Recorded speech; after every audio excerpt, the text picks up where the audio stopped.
nilai-nilai filosofis ke dalam ini. Jadi kemarin Mbak Sarja kalau nggak salah ya yang mencoba menyampaikan itu, Iya, Pak. bagaimana kalau ditambah nilai-nilai filosofisnya, Mbak. Jadi setelah saya pikir kembali di rumah itu ya, Mbak Sarja kemarin bilang tentang bagaimana akuntansi Salom ya. Ya, Shalom Bagaimana Salom itu, coba kita pikirkan siapa yang berpikir tentang berbagai cara. Jadi kita singgung di situ saja, gitu ya. Termasuk Bu Susi nanti ya, Bu Susi nanti kita diskusikan bersama. Kita jelaskan bagaimana cara pandang mereka. Lalu implementasinya di dalam dunia akuntansi itu ada munculnya adalah pemikiran Salom Accounting. Iya. Gitu aja. Jadi mungkin hanya di dalam konteks itu namanya introduksinya ada gitu kan. Di dalam daftar isinya itu diisinya itu sendiri juga disinggung. Lalu kesimpulannya jangan lupa. Iya. Ya mengikuti pola pikir siapa gitu. Dengan adanya Salom itu baru masuk. Iya. Jadi gitu, Pak. Gimana? Boleh saya tanggapi, Prof? Boleh, monggo. Ya. Jadi saya rencana itu kemarin tuh saya habis baca-baca lagi. Mungkin itu dari Shalom itu kan itu dasar pemikiran. Kemudian mereka karena memiliki pemikiran dasar dari religiosity itu kemudian terpraktekkan dalam keseharian. Muncullah kebiasaan-kebiasaan baik. Saya mungkin bisa hubungkan nanti dengan Hegel punya tentang liturgi manusia hidup itu ketika dia sering melakukan akhirnya tercipta liturgi yang baik di dalam dirinya. Kemudian itu menjadi kebiasaan baik, jadi itu menjadi habit. Jadi ketika dia melakukan ketika perusahaan dalam hal ini manajer atau anggota-anggota dalam organisasi itu melakukan hal-hal yang baik melalui aktivitas CSR tersebut yang tidak hanya filantropi tentunya, mereka itu melakukannya dengan kesadaran penuh dan itu menjadi sebuah habit. Maksud saya mungkin nanti arahnya ke situ, Prof. Kira-kira itu, Mbak. Ya. Jadi kira-kira itu ya. Hegel mungkin ya. Iya. Yang seperti ini, Pak Pascal itu ya. Jadi kita bukan hanya menceritakan kejadian-kejadian saja, tapi masukkanlah idenya. Betul. Apa yang harus dilakukan gitu loh. Orang dengan demikian, itulah nilai kebaruan tulisan ini. Ya, jadi tolong dimasukkan, bukan sekedar menceritakan gitu ya. Kalau menceritakan ngapain, tapi ada sesuatu yang baru. Oke. Sebentar, saya sudah menyebutkan belum bahwa kalau bisa pedomannya itu ditunjukkan ke saya juga, pedoman yang akan ditujukan itu. Sudah? Nah, saya belum sudah? Saya belum send, Pak. Sudah, tapi saya belum kirim, Pak. Belum juga. Nanti saya kirim. Kalau sudah, tolong disampaikan ke saya juga, gitu ya. Jadi, saudara akan memasukkan ke jurnal mana, dikirimkan juga pedomannya atau template-nya atau apa namanya, atau selingkungnya gitu ya. Supaya saya mengikuti jurnal tersebut. Ceritanya seperti itu. Bagus. Mungkin Bu Susi mau menyampaikannya. Oke, Prof. Mohon izin Prof, share screen ya, Prof. Ya, boleh. Ini mungkin saya bukan bentuk PPT, Prof, tapi sudah draft. Jadi mohon maaf, ternyata dari saya membaca beberapa referensi terkait kalau nggak keberatan, tulisannya agak dibesarkan dikit. Oh iya. Ngerti cara membesarkan? Nah, ini menjadi besar. Oke. Udah cukup. Jadi ini Prof, rencana saya adalah saya menindaklanjuti sebenarnya dari penelitiannya Tri Yuwono, Prof Iwan, kemudian Prof Eko Ganis, Dan kebetulan yang Prof. Eko Ganis dan Prof. Iwan itu sudah ada artikel bagaimana implementasinya. Itu ada sebutannya pentuple sustainability. Kemudian ada juga maaf yang bawah ini. Jadi ada triple sebutannya, kemudian ada quadruple. Ini ada tambahan purpose. Ini dari Silva, kemudian ada quadruple juga, tambahannya adalah culture di sini, Prof. Kemudian untuk yang pentuple di sini, ini ada dari Prof. Iwan itu, ini ada tambahannya adalah prophet dan God. Jadi yang mulai dari prophet dan God ini yang sudah mulai variasi, hanya saja Prof. Iwan dan Prof. Eko Ganis di sini kesamaannya adalah pada prophet, hanya God-nya di sini di Prof. Eko Ganis ini diganti dengan beliaunya tidak mengambil aspek atau elemen ini tetapi menggunakan penoteknologi. Nah, inilah yang menurut saya sepertinya kombinasi dari pemikiran Prof. Iwan dan Prof. Eko Ganis ini yang menurut saya lebih pas, mengingat pada momen saat ini adalah era revolusi industri, sehingga apa yang ada di Prof. Iwan ini menurut saya bisa ditambahkan satu, yaitu penoteknologi, sehingga saya mendesainnya itu adalah hexagon sustainability. Ini cuma sebutannya, mohon maaf Prof, saya juga masih bingung apakah hexagon sustainability atau sextuple sustainability. Intinya adalah ada 6 aspek di sini berkaitan dengan sustainability yang nanti saya mengkajinya adalah dari filosofi etika Islam. Dari 6 ini. Nah, apakah seperti ini yang dimaksud Prof ini yang mungkin saya sebelum melangkah. Jadi kalau di awal di sini saya menjelaskan penelitian ini tujuannya adalah mengeksplorasi, mohon maaf. Jadi saya menjelaskan konsep hexagon di sini itu menindaklanjuti dari beberapa penelitian di sini yang tadi saya tunjukkan, di mana hexagon di sini itu ada profit, people, planet, penoteknologi, profit, dan purpose. Jadi pengembangan dari triple, quadruple, dan pentuple. Jadi saya menjadi 6 di situ, di mana di sini saya jelaskan bagaimana dari konsep triple, quadruple, dan pentuple tadi, Prof.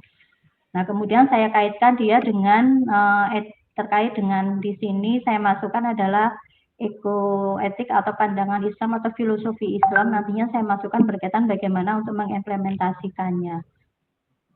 Jadi nanti jadinya ini yang akan saya bahas.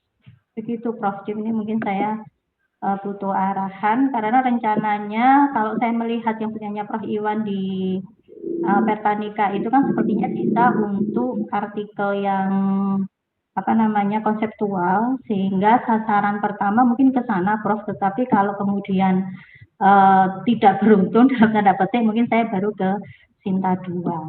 Begitu Prof. Jim. Iya. Matur nuwun.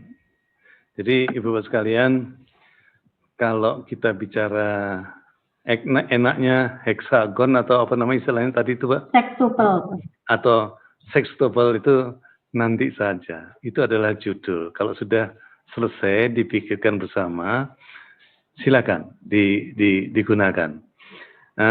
Perlu saya komentari di sini ya.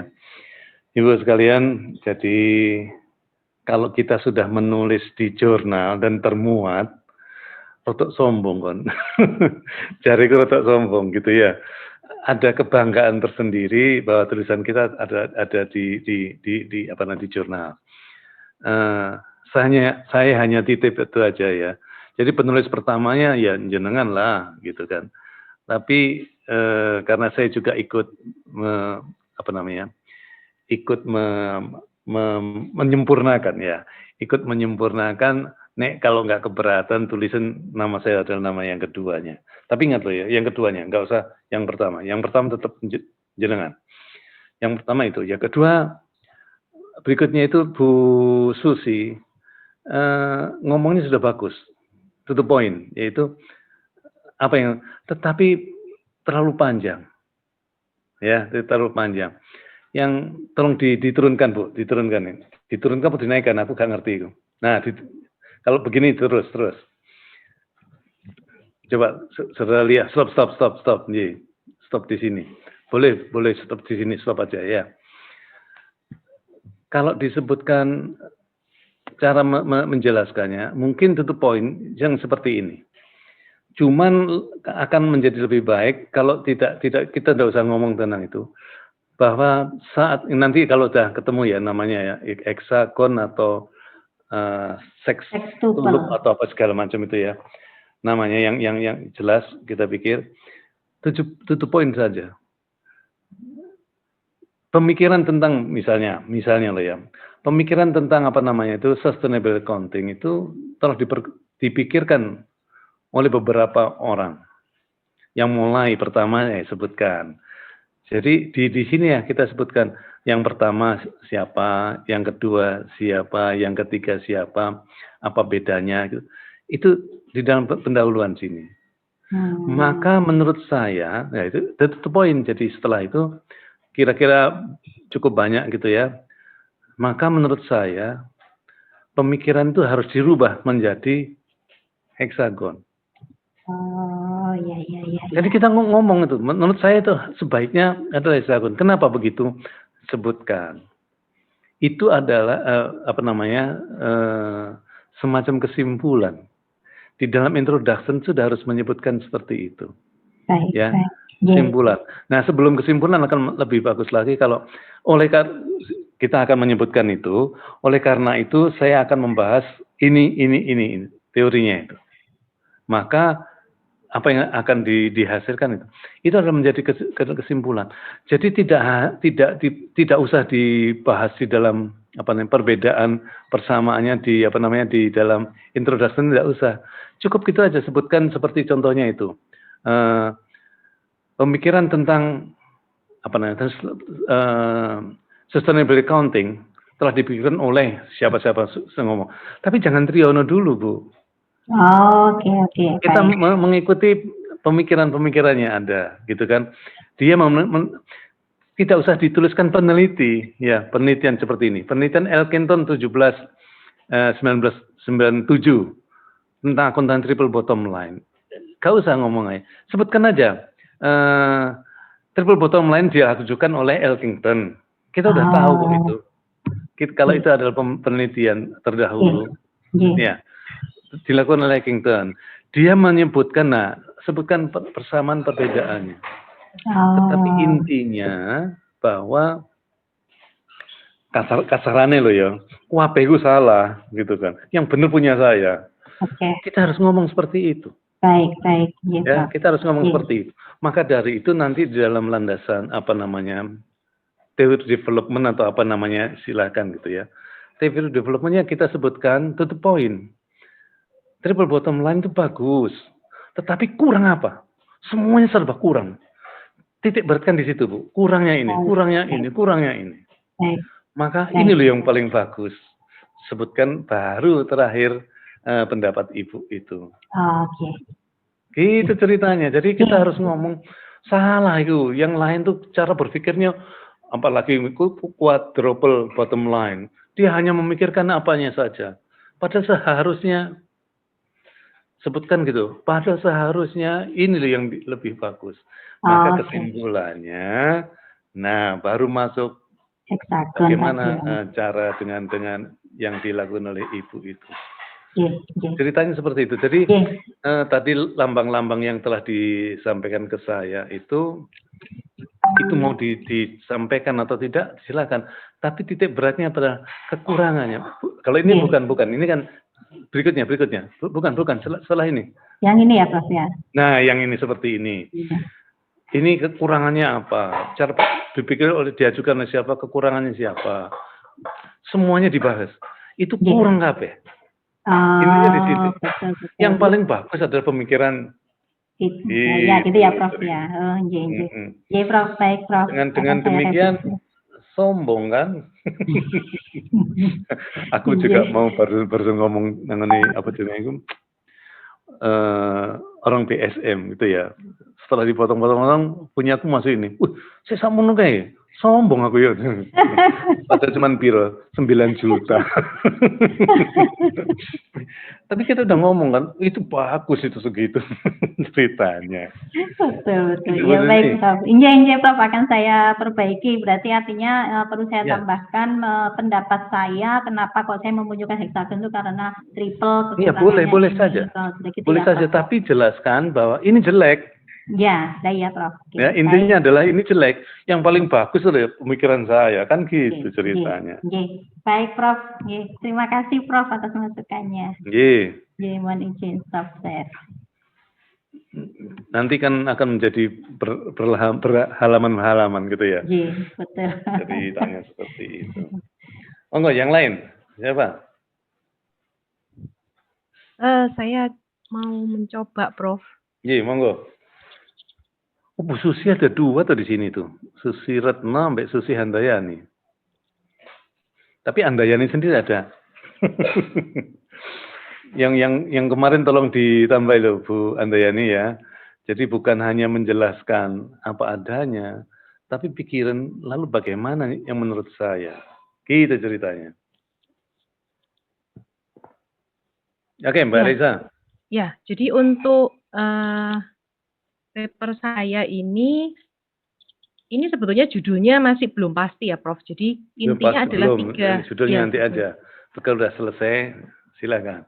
Ya. Cuman tolong ditambah loh konsep berpikir filosofisnya. Oh iya, Prof. Jadi Ya, sebetulnya jadi begini. kita sebutkan cara berpikir siapa, entah itu di alinea depan atau tapi kita sebutkan bahwa cara berpikir itu adalah begini.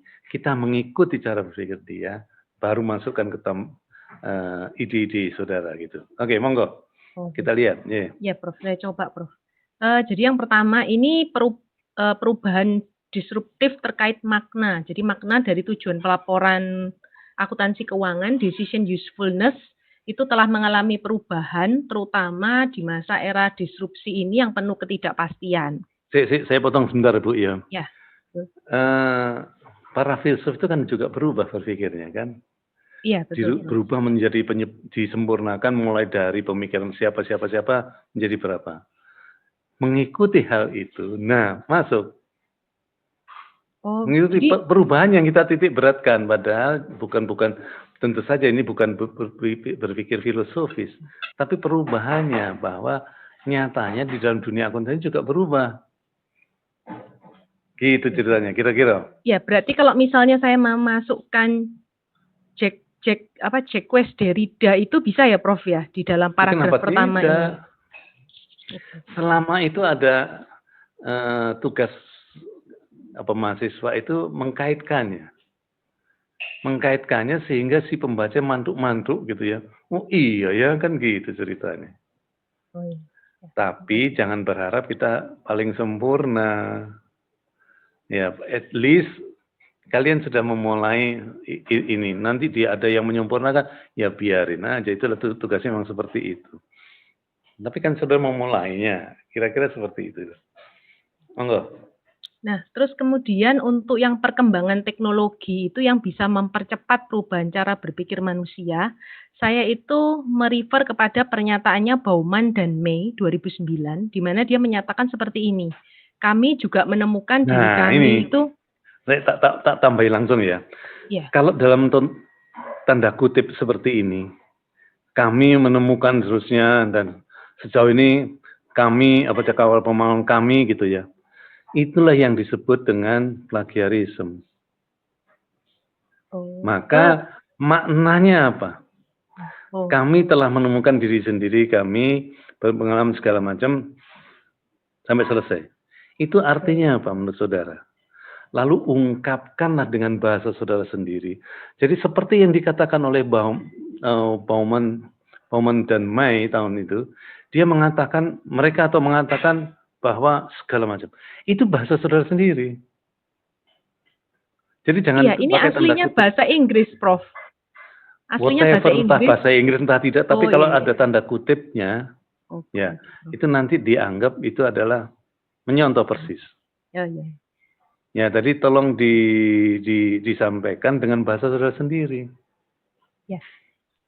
Jadi pernyataan Bauman dan May ini memberikan pemahaman bahwa perkembangan teknologi itu turut mempengaruhi cara pandang manusia, sehingga potensi manusia untuk terpapar pada banyak cara pandang orang lain menjadi misalnya sangat loh besar. ya, kalau penjelasan begini, seperti dikatakan oleh Bauman dan May, dia menghendaki adanya perubahan pemikiran terutama karena teknologi.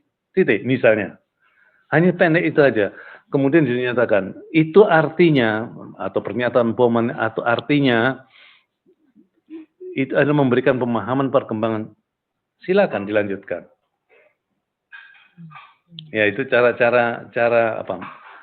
Tapi yang jelas, bagusnya di mana? Cuman ini, selama ada Bauman and May, kalau bisa tahunnya itu ditampilkan juga seperti yang berikutnya itu ya. Memperluas yang itulah makna memperluas yang disampaikan oleh Bauman and May, tahunnya berapa. Gitu ceritanya ya. Monggo berikutnya. Kemudian contohnya itu contoh mengikuti Bauman atau contoh saudara sendiri? Contoh. Oh, bukan, Prof. Contoh Ini contohnya ini decision usefulness yang di IFRS 2018, Prof. Kan ada perubahan. Jadi ini masih dari dia. Belum, bukan, Prof. Ini berbeda. Jadi ini contohnya ini sudah mengkaitkan dengan conceptual framework IFRS. Itu dari siapa contohnya? Ini contohnya saya kaitkan sendiri, Prof. Ya, itu yang saya harapkan. Ya, jadi itu yang saya harapkan. Jadi contoh-contoh itu buatlah contoh sendiri. Contohnya transformasi makna itu bidang akuntansi. Bidang akuntansi keuangan, tolong diperhatikan loh ya, huruf besar, huruf kecil itu apakah memang perlu atau tidak, silahkan ya. Di situ kan, tetapi itu yang saya harapkan bahwa contoh transformasi ini telah makna pada bidang akuntansi keuangan disebutkan. Nah, ya saya lanjutkan, Prof. Nah, contohnya ini adalah saya melihat bahwa konseptual framework, terutama di dalam tujuan pelaporan keuangan, itu telah dirubah oleh IFRS pada Maret 2018 dan itu berlaku efektif di 1 Januari 2020. Nah, kalau saya melihat di dalam perubahan yang terbaru ini, mereka sudah memasukkan definisi dimensi masa depan di dalam mendefinisikan tentang informasi yang berguna bagi investor. Tetapi mereka masih menyebut. Gini, Bu. Ya. Kalau seperti yang sudah sebutkan tadi, telah telah memasukkan dari ini segala macam. Sebutkan itu dari mana? Jadi agak detail, agak panjang gitu ya. Dia tadinya bagaimana, kemudian ditambahi apanya. Itu sebutkan dengan detail. Ya, maka berubah. Maka tambahan kata-kata yang itu adalah berubah dari apa menjadi apa. Oke, ya siap, Prof. Ya, itu adalah bahasa saudara sendiri. Silakan. Kira-kira seperti itu. Ya, memang saya rencananya itu, ya memang Prof yang di depan ini agak kurang begitu ya. Tapi memang di bab 2-nya, di kajian literatur, itu memang saya bahas cukup mendalam apa perubahan dari tahun yang 89 dengan yang 2018 ini. Nah, esensinya itu taruhlah di sini. Oh iya. Kalau cuma seperti ini aja tidak, orang yang membaca, itu sekondi sih, dari mana sih gitu. Sebutkan juga asalnya dari ini dibuat seperti ini, kemudian berubah menjadi apa. Itu poin saja. Nanti detailnya baru perubahan itu bagaimana, itulah yang di daftar isinya itu nanti. Oke, berikutnya. Nah, kemudian setelah itu saya masuk ke pemahaman informasi akuntansi yang berguna bagi pengambilan keputusan, terutama investor dan kreditur, adalah informasi yang dimensinya itu adalah dimensi masa depan, seperti itu, Prof. Dan itu memang belum ada di dalam conceptual framework. Kalau saya melihat tadi Bu Susi juga itu, saudara sekalian, tahukah kalian bagaimana atau kapan kita harus ganti alinea? Ini kan ganti alinea, kebutuhan informasi non keuangan itu adalah ganti alinea. Yang atasnya coba tolong dinaikkan dikit, diturunkan, diturunkan ya, diturunkan dikit, lagi turun lagi, turun, bukan itu naik, turun, terus. Oke, ya ini ada alinea lagi. Akuntansi non keuangan, kemudian perkembangan teknologi. Ibu Bapak sekalian atau saudara sekalian, paham nggak kapan kita ganti alinea aturannya? Satu garis Kalau topiknya berubah. ya. Kalau topiknya itu masih dianggap sama, asumsinya kan kita jangan diganti-ganti satu alinea. Tetapi kalau topiknya sudah dianggap berubah, boleh saudara menggunakan yang alinea baru. Tetapi dari alinea satu ke alinea kedua, ini cara membuat kalimatnya, buatlah kata penghubungnya. Sehingga orang akan bisa mengikuti. Kalau tadinya adalah akuntansi non keuangan, sekarang menjadi teknologi. Oke, itu namanya berubah. Ya, yang berkaitan dengan teknologi semua jadikan satu. Kemudian yang terakhir terus kebutuhan informasinya. Jadi kalau yang seperti ini tadinya bicara tentang teknologi, sekarang bicara tentang informasinya. Kalau bisa loh ya, sebelum itu dikasih kalimat penghubung. Entah kalimat penghubung itu di akhir atasnya itu loh. Artificial intelligence itu masih bicara tentang teknologi gitu kan. Itu memerlukan pemahaman tentang informasi keuangan. Baru masuk kebutuhan informasi keuangan, nyambung jadinya. Kira-kira seperti itu. Bu Susin tolong diperhatikan ya nanti ya. Oke, monggo Mbak Elisa. Nah, kemudian berikutnya ini saya mencoba menjelaskan terkait fenomena dari kebutuhan informasi keuangan yang telah direspon oleh negara-negara di dunia dengan membuat regulasi mengenai kewajiban pengungkapan informasi non keuangan yang sebelumnya bersifat sukarela. Nah, di sini saya memberikan contoh CSR. Sebetulnya yang diomongkan Bu Elisa tentang apanya itu? Tadinya non informasi keuangan berubah menjadi apa? Jadi jangan detail seperti ini ya. Kalau ke diskusi dengan saya itu yang saya lihat kan hanya esensinya saja. Kalimatnya monggo nanti kita sempurnakan. Tapi esensinya apa? Jadi gini Prof, karena di IFRS itu tidak diatur di dalam conceptual framework tentang informasi non keuangan, akhirnya negara-negara di dunia itu masing-masing membuat aturan sendiri, regulasi sendiri. Kalau itu diomongkan gimana? Keuangan. Apa yang saudara omongkan diomongkan di awal? Iya Prof, belum masuk. Ya, itu diomongkan di awal, maka seharusnya bagaimana? Baru dikaitkan dengan pemikiran filosof tadi. Ya kan, bagaimana itu berubahnya. Jadi setelah itu kalau ada itu tadinya tidak dalam konseptual framework belum ada. Akhirnya tiap negara punya aturan. Terus apalagi yang disampaikan? Ini beberapa negara yang mewajibkan pengungkapan informasi non keuangan CSR, antara lain Cina, India itu yang sudah mewajibkan seluruhnya. Kemudian sebutkan aja beberapa negara mewajibkan. Tapi bukan melalui, tapi sebutkan beberapa negara mewajibkan. Terus akhirnya apa yang akan disampaikan? Kalau ada negara mewajibkan, ada negara yang tidak mewajibkan, ya?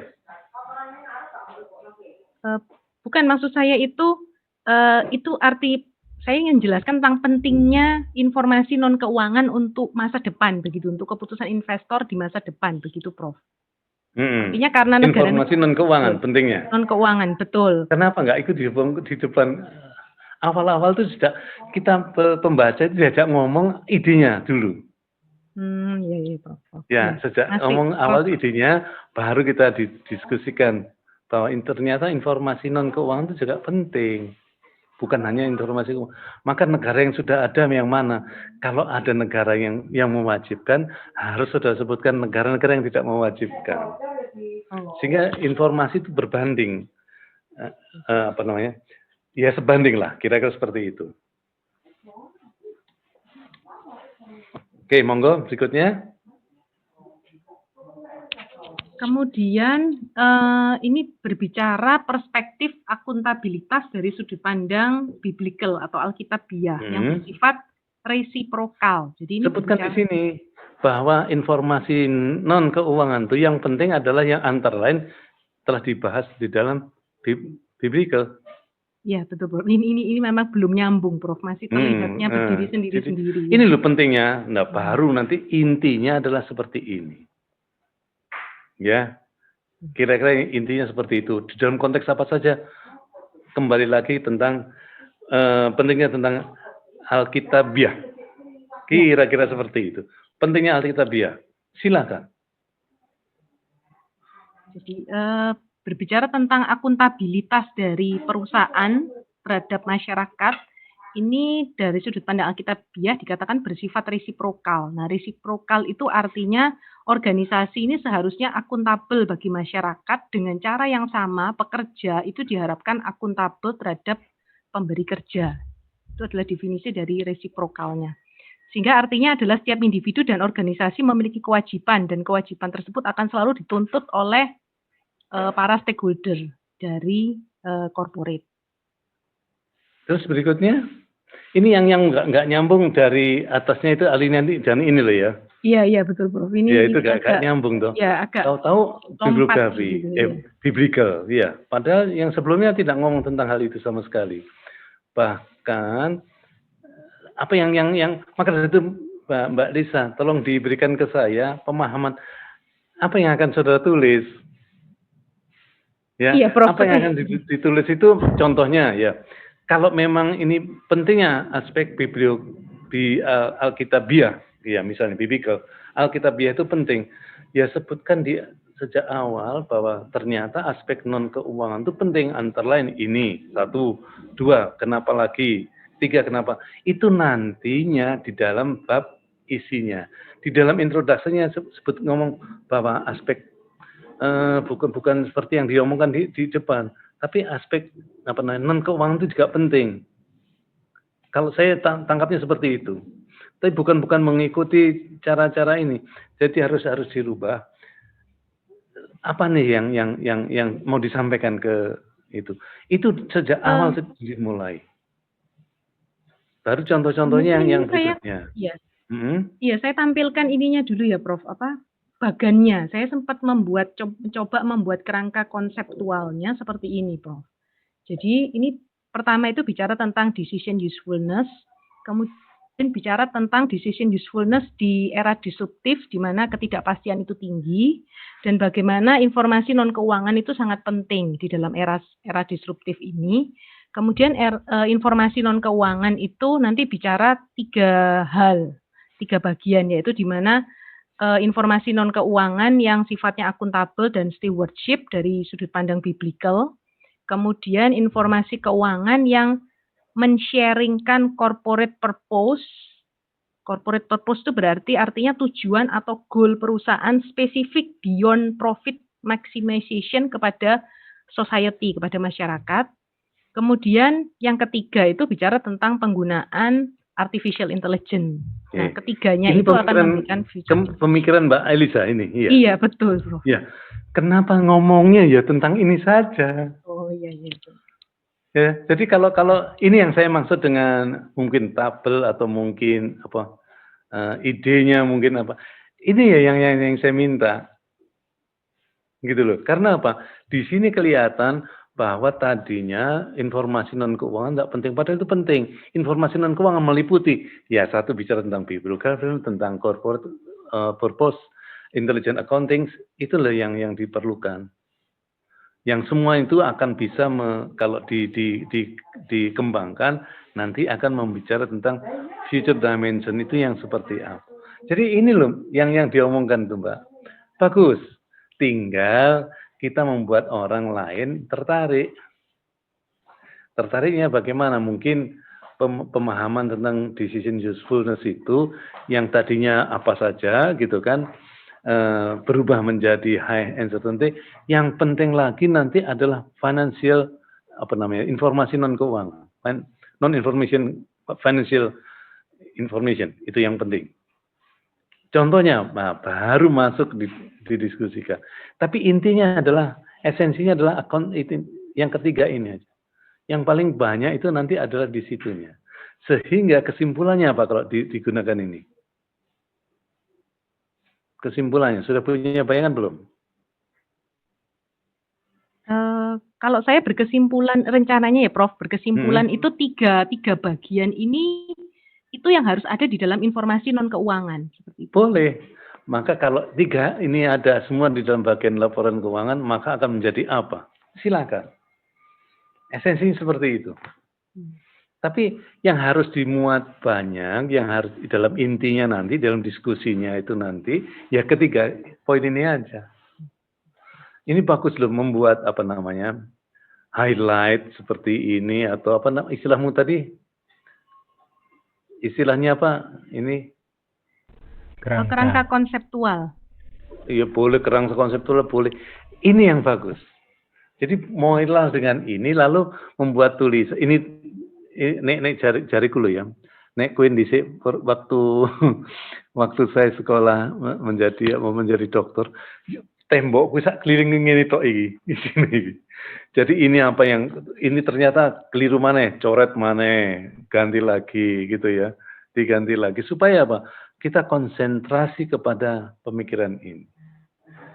Kalau ini diharap sehari jadi ya enggak mungkin lah seperti ini sehari jadi. Tetapi konsep berpikirnya itu kan harus diakui, ini loh pemikirannya Mbak Elisa.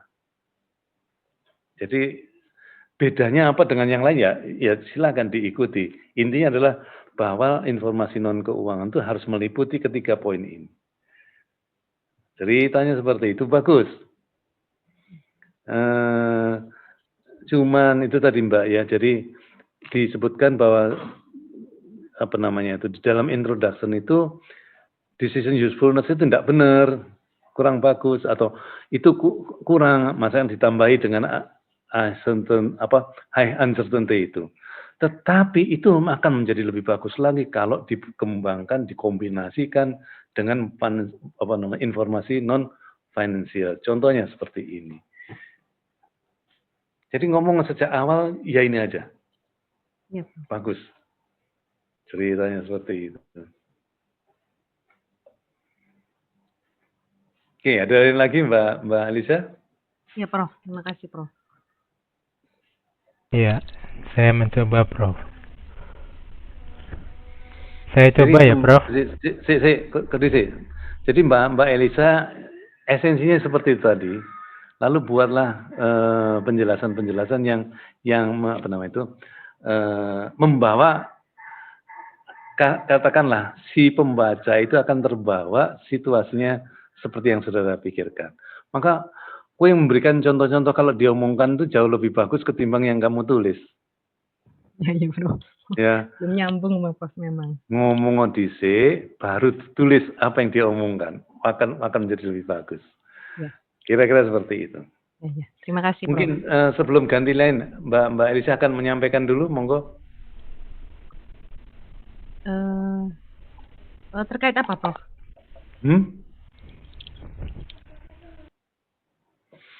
Atau dipikir nanti kita lanjutkan lagi ya, kalau gitu ya. Iya, Prof. Ya, monggo. Ya, saya coba ya, Prof. Iya, monggo. Ini saya baru mencoba 2 paragraf ini, Prof. Dan judulnya juga belum belum saya bikin. Apakah kelihatan, Bro? Kelihatan, iya. Perlu saya perbesar kah? Nggak, cukup segitu aja. Mungkin juga kekurangannya dari nilai filosofisnya ya. Tetapi intinya, kalau saya mau membahas mengenai kualitas internal audit, Prof. Jadi kenapa kualitas internal audit? Karena topik mengenai kualitas internal audit ini memang banyak dibicarakan, dan ternyata untuk kualitas internal audit dalam konteks perspektif di Indonesia itu masih sedikit sekali. Sehingga saya akan fokus membahas Yang dimaksud sedikit tuh apanya? riset mengenai internal kualitas internal auditnya, Prof. Jadi faktor-faktor apa yang saja dilakukan? faktor-faktor apa saja sih yang mempengaruhi kualitas internal audit itu, khususnya di dalam organisasi sektor publik begitu. Nah, sehingga dari studi literatur nanti yang akan saya lakukan yang Pak Partomuan lihat apa saja? Faktor-faktor apa saja? Faktor-faktornya itu kan ada faktor kompetensi dan independensi, tapi ternyata bukan hanya itu saja. Itu aja. Bukan, makanya bukan itu saja ternyata faktor yang terjadi, yang sekarang terjadi, dua itu aja. Ya, dari riset sebelumnya itu banyak yang mengatakan bahwa kualitas internal audit itu ditentukan dari kompetensi internal auditornya dan independensinya. Tapi ternyata dari perkembangan literatur yang ada, itu bukan hanya dua faktor itu saja yang menentukan. Jadi ada faktor individu seseorang, misalnya self-efficacy begitu, terus ada dari faktor organisasi, dukungan dari pemimpin, yang ikut juga mempengaruhi kualitas internal audit. Itu yang mungkin fokus saya akan bahas, Prof. Cuman belum ketemu kalau misalnya dikatakan filosofisnya itu ada di mana, saya juga belum ketemu. Apakah nanti ketika saya melakukan studi literatur dan membuat sebuah kesimpulan baru, oh disinilah ketemu nilai filosofisnya begitu, apa mungkin ada kemungkinan begitu ya, Prof? Bisa jadi seperti itu, bisa juga tidak. Cuman nanti titik beratkan loh, Pak.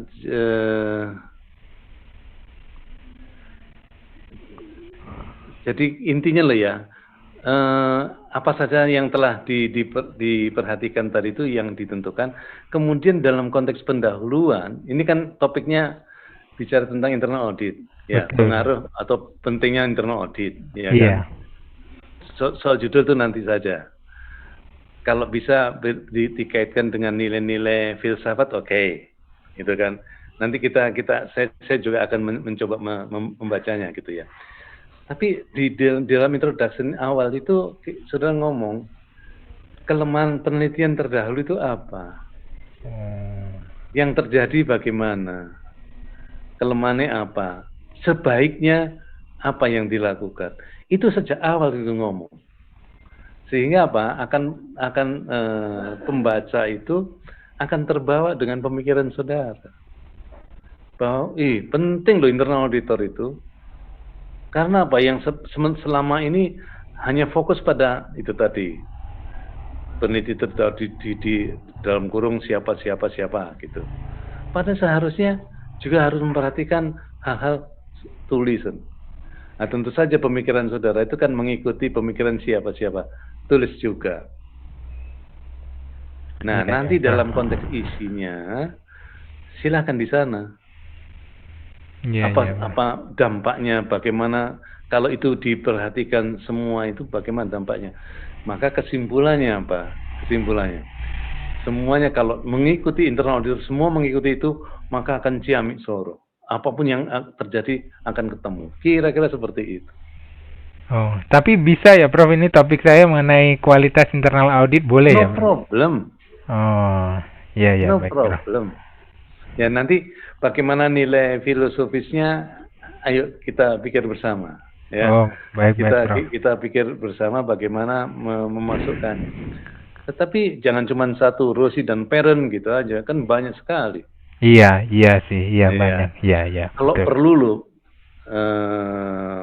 Pak Ranto, penjelasannya satu itu, tapi apa namanya itu, referensinya itu 10, 15, itu ciamik itu. Iya. Berarti saudara akan, si pembaca akan mengatakan, ini moncoan, ya. Kira-kira seperti itu.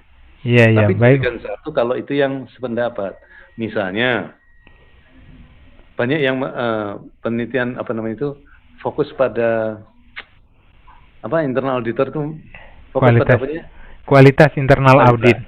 Nah, kualitas internal audit itu ya, fokus pada apanya? Faktor-faktor yang mempengaruhi kualitas internal audit. Iya, faktornya apa saja? Tolong disebut. Jangan faktor-faktor to ae gitu. Itu sekali saja ngomong itu. Tapi faktor apa saja? Itu yang saya tanyakan. Faktor apa saja itu faktor dari individunya dan juga dari sisi dukungan organisasi, Bro. Oke. Misalnya itu yang berkaitan tentang individu, itu dilakukan oleh siapa. Oh, iya. Referensinya iya. seperti itu. Iya. Yang lainnya fokus pada ininya. Silakan. Jadi referensinya itu akan menjadi banyak sekali kelihatannya, dan memang itu yang terjadi. Lalu kenapa saudara berpikir berbeda bahwa tidak hanya itu yang sebetulnya yang harus dipertimbangkan adalah ngomong. Kira-kira seperti itu caranya.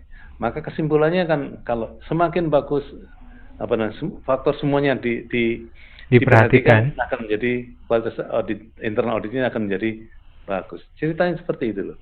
Oh, baik Prof. Ya, terima kasih. Baru sejauh ini saja Prof. Dan ini sudah saya masukkan ke dalam template-nya. Saya rencananya mengirimkan ke Jurnal Ekonomia. Jadi ini saya sudah tulis berdasarkan template yang mereka berikan. Gaya selingkungnya maksud saya. Gaya selingkung yang mereka berikan. Ada yang nyebut template, ada yang gaya selingkung, ada yang menyebut pedoman. Terserah lah. Iya. Maka saya akan mengikuti aja. Yang penting adalah pedomannya kan sebetulnya itu. Nah, tolong kirim menanggonku Mas pedomannya, ambek tulisanmu itu pedomannya apa, tulisanmu seperti apa. Insya Allah akan saya baca, akan saya ungkapkan kembali. Saudara harus mengikuti itu. Ya, baik Prof. Kalau terima kasih. Itu baru dikirim insya Allah loh ya.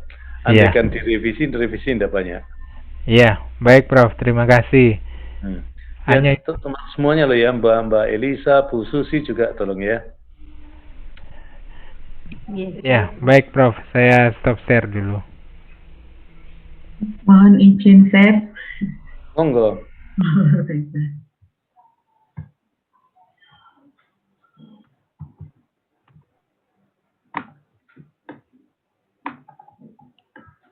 Apa sudah terlihat?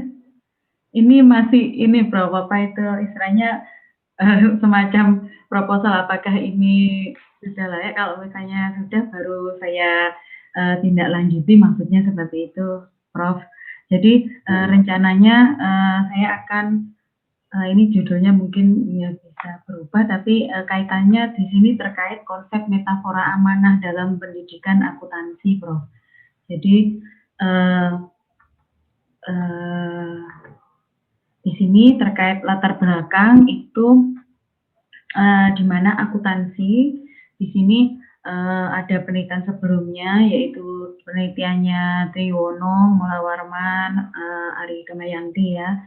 Kemudian ada akuntabilitas dalam Islam, dan juga ada metafora amanah, dan juga Undang-Undang Nomor 23 Tahun 2003 Sisdiknas, di mana pendidikan itu juga harus menghasilkan istilahnya siswa ataupun mahasiswa yang berbudi, istilahnya seperti itu. Oke. Nah, sebelum ke sini Mbak sama jenenge Dwi ya, Mbak Dwi.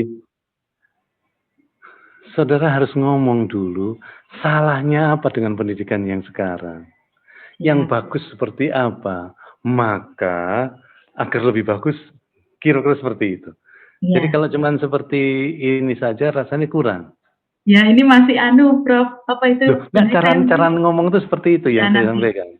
Ya, ya. Jadi kalian harus ngomong sajane loh. Pendidikan akuntansi sekarang tuh kurangnya apa sih? Ya, intinya masih konvensional, istilahnya lebih berpikir ke profit gitu ya, Prof, untuk yang ya boleh. Ya, jadi boleh aja. Tapi intinya adalah sebutkan bahwa ini kurang. Sebutkan kalau bisa loh ya, ditambahi dengan referensinya. Kemudian seharusnya kalau kita mengikuti pemikiran siapa sebutkan ini di sini, dia istimewanya di apanya, gitu kan? Maka kalau ini dilakukan akan menjadi lebih baik. Nah, kalau bisa tambahmu apa kira-kira? Oh iya, atau mungkin langsung kalau ini tujuannya Prof, jadi lebih ke konsep metafora amanah, berarti nanti masuknya ke kurikulum nih Prof, kalau misalnya Ya boleh saja, kurikulum itu bagaimana hadis dan filsuf memasukkan ke dalam kurikulum yang apa namanya, konsep metafora, pembangunan keduanya, podo itu intinya kan cuma hadis itu aja, iya? Ya, Quran, hadis, kemudian pendapat dari ulama seperti itu. Bagaimana caranya supaya kelihatan? Jadi bukan di tujuan, tapi intinya bahwa yang pertama salahnya itu apa? Yang kedua saudara ngomong ini loh yang paling bagus. Hasilnya kalau ini dilakukan seperti tujuan ini terjadi, maka itulah kesimpulanmu. Ya, Prof. Ini sebenarnya konsep metafora amanah yang di dalam Quran ini menurut Mas Yakolmi. Ya, whatever, ya konsepnya seperti apa, boleh-boleh saja gitu kan. Tapi kalau kudu ngomong, salahnya apa sih yang sekarang itu? Kurangnya apa? Atau apanya istilahnya? Tidak tepatnya pendidikan yang sekarang itu kue ngomong. Terbukti dengan apa saja yang diberikan. Ya, banyak terjadi fraud di ini. Mungkin silakan ngomong. Kan ya, Prof. Jadi sehingga mungkin pendidikan sekarang itu kurang memberikan istilahnya kolbunya ini juga harus dididik istilahnya, tidak hanya masalah pelajaran akuntansinya. Jadi ada pelajaran yang integrasi, saya mikirnya gitu ya, integrasi antara pendidikan akuntansi, jadi orang yang paham akuntansi tapi juga paham terkait agama, sehingga ulama tapi yang paham akuntansi, misalnya seperti itu, sehingga itu yang sebenarnya dibutuhkan saat ini, sehingga meskipun istilahnya ya sistem pengendalian internalnya kurang bagus, tidak mungkin terjadi fraud karena pelakunya ini sudah merasa diawasi sama Allah gitu, sehingga itu akan lebih mengena gitu ya. Lebih ke. Nah, tinggal bagaimana itu dibawa di dalam sebuah karya tulis. Ya, Prof. Mohon izin, ini saya tadi itu ada gambar kerangka konsepnya, tapi sebenarnya masih ini. Saya pikir gini, kalau seperti ini gimana, Prof? Jadi ini ada konsep metafora amanah, di mana di situ ada direct participant dan indirect participant. Jadi boleh-boleh saja, Bu. Boleh-boleh saja, ya. Pakai konsep metafora amanah atau segala macam. Tapi intinya loh ya, pendidikan yang sekarang itu berjalan itu kurangnya apa? Yang seharusnya seperti apa? Maka kalau ini dilakukan kesimpulannya seperti apa? Boleh-boleh saja. Jadi saudara menggambarkan ini, terus berikutnya apalagi metafora amanah yang berikutnya itu? Coba. Saya ingin gambarnya ini, Prof. Nah, saya ingin melihat. Ya, di sini dari. Itu sudah selesai. Yang berikutnya, yang ke-6 dulu. Yang ini, Prof. Bukan yang ke-6, yang ke-6. Yang ke-6. Itu kan podo ya, Mbak mau. Yang ke-6. Iya. Di PPT ya, Prof. Iya, PPT-nya. Lu kan ngomong PPT tuh ini. Tadi ada di Word Prof gambarnya, mohon maaf. Jadi di sini ada kolaborasi, proses kolaborasi antara pendidikan akuntansi dengan konsep metafora amanah itu dalam. Saya sependapat bahwa ini harus dilakukan seperti ini, iya kan? Ya, jadi. Maka kalau ini dilakukan, hasilnya seperti apa? Itulah kesimpulannya, toh? Nah, akan menghasilkan itu lulusan-lulusan yang. Ya, lulusan atau apa itu kan hasilnya, toh? Itu kesimpulan itu. Iya. Iya, Prof. Begitu. Nah, ya seperti itu. Caranya sejak awal tuh ngomong seperti ini, Mbak. Ya, jadi sejak awal tuh ngomong, itu tadi yang saya katakan, pendidikan sekarang itu salahnya apa? Atau kurangnya apa? Iya. Kira-kira itu. Padahal kalau itu dimasukkan dengan cara berpikir, metafora amanah gitu ya, akan seperti apa? Maka diskusinya itu adalah seperti ini semua yang detail gitu kan. Maka kesimpulannya kalau ini diikuti apa yang akan terjadi. Ya, saudara boleh aja mengatakan tidak perlu apa internal auditornya, silakan aja ngomong aja. Tapi itulah hasilnya, itulah pemikiran kalian. Cara menulisnya seperti itu. Ya boleh-boleh saja nih digambarkan seperti apa, boleh-boleh saja. Sehingga nanti persaksian pengambilan keputusan disebutkan tersendiri, silakan. Maka dari itu, inilah yang namanya daftar isi, itu harus tampak juga di dalam introduction. Jadi setelah maka yang akan saya bahas meliputi ini, hasilnya apa? Itu di dalam introduction sudah ada. Kira-kira seperti itu. Berikutnya apa, Mbak? Ini untuk metode ini yang saya pengen tanyakan, Prof. Apa bisa saya pakai kualitatif, bukan istilahnya? Saya tanyakan ya. Saudara punya waktu, Tang, menuruti ini semua? Gimana? Ada waktu? Kan maksudnya kan bisa langsung ke mahasiswa gitu, kalau dosen juga ke yang... Kalau menurut saya enggak. Kecuali apa? Library research, itulah sebabnya saya katakan itu semua itu dilakukan dengan library research. Baik. Pemikiran saja. Kita loh waktunya itu sangat-sangat mepet loh ya. Hanya sampai dengan ini minggu keberapa ini sudah? Minggu ketiga ya. Kurang 4 minggu lagi, mungkinkah? Tidak mungkin. Maka dari itu, metode penelitiannya hanya dengan documentary research. Kira-kira, apapun yang namanya. Maka tidak mungkin ada jenis penelitian dibahas sendiri, tidak mungkin. Semua itu kalau saudara lakukan, yang tadi itu adalah termasuk bagian dari metodologi. Ya, kalau ini berdiri sendiri-sendiri, tidak mungkin. Apalagi anak survei pendahuluan, persiapan penelitian lapangan, waduh, kuapan mana tadi ini, ya. Kira-kira seperti itu. Siap, berarti jadi, maka dari itu, Bu, daya selingkung mau dikirim ke jurnal mana itu penting. Nanti pentingnya di situ.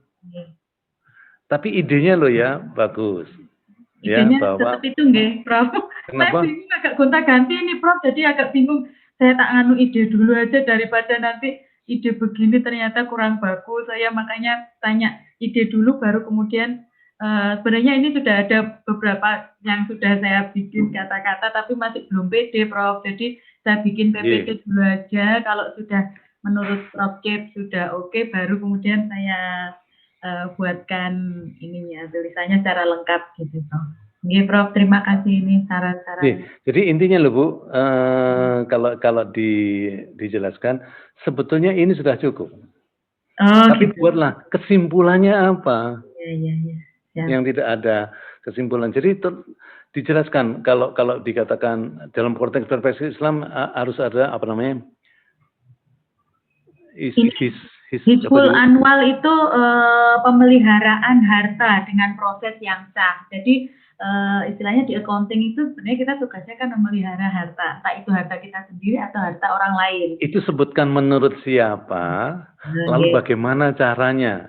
Misalnya, itu yang disebutkan dengan apa namanya library research atau documentary research. Sebutkan dengan jelas siapa. Itu kan menunjukkan saudara telah membaca buku, telah membaca pemikiran. Tayangkan di sini. Ya. Jadi banyak sekali yang telah dilakukan itu digandengkan dengan pendidikan akuntansi yang bagaimana ngomong. Tapi semua adalah diucapkan dalam sebuah tulisan. Hasilnya, maka kalau ini diikuti semua, akan menjadi seperti ini loh hasilnya. Kira-kira seperti itu. Tapi tolong loh Bu, di daya selingkungnya atau pedomannya atau template-nya itu mau dikirim ke jurnal mana? Ya. Yang masih belum nyari, Prof. Nanti ini masih nganu ide. Maka dari itu carilah jurnal universitasnya dulu. Caranya universitasnya. Syukur-syukur itu termasuk apa namanya Sinta 1, Sinta 2, Sinta 3 itu nanti aja.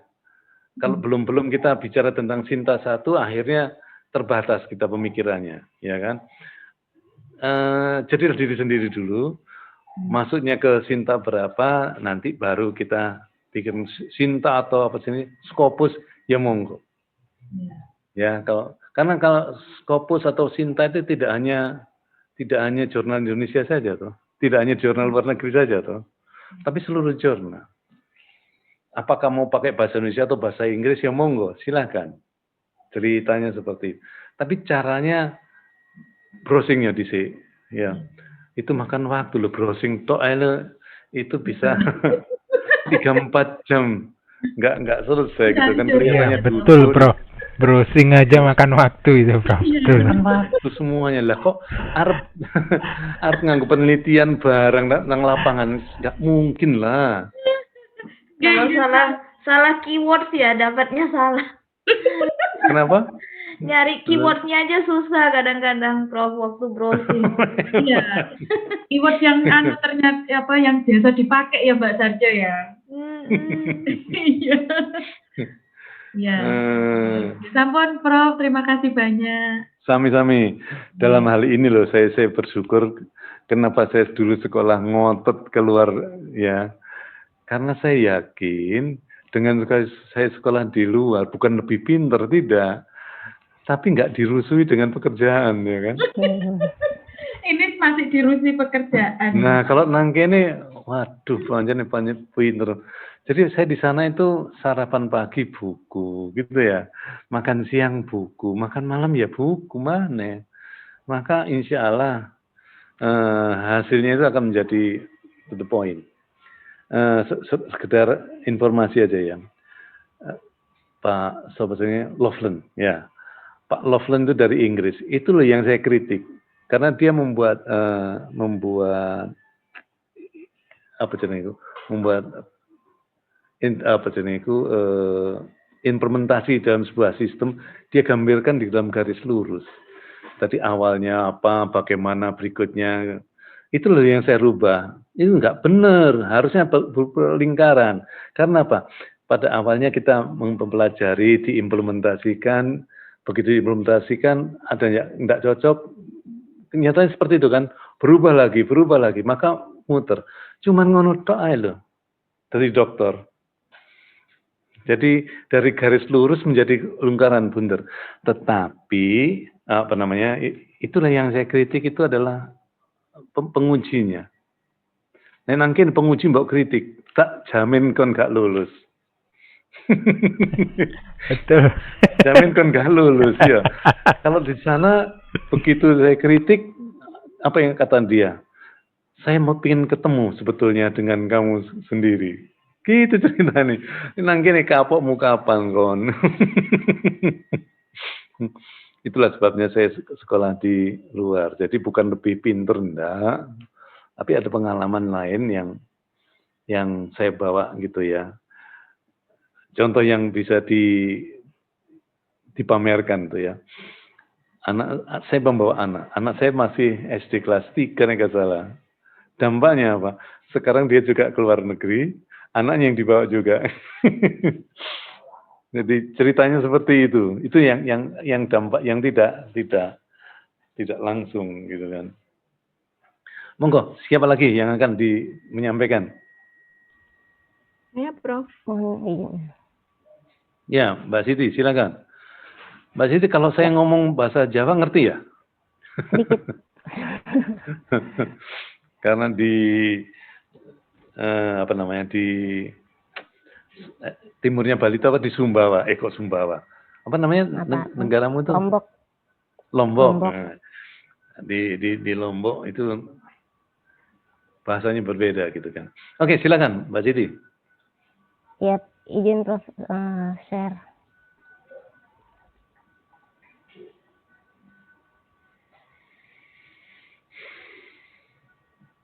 Ya, makasih Prof. Ini sudah menggunakan pedomannya dari jurnal Unsiah, jurnal dinamika. Rencananya seperti itu. Terus tempatnya masih saya membuat contohnya pondok pesantren. Jadi kurang lebih seperti ini, Prof. Ini temanya tentang pengendalian diri.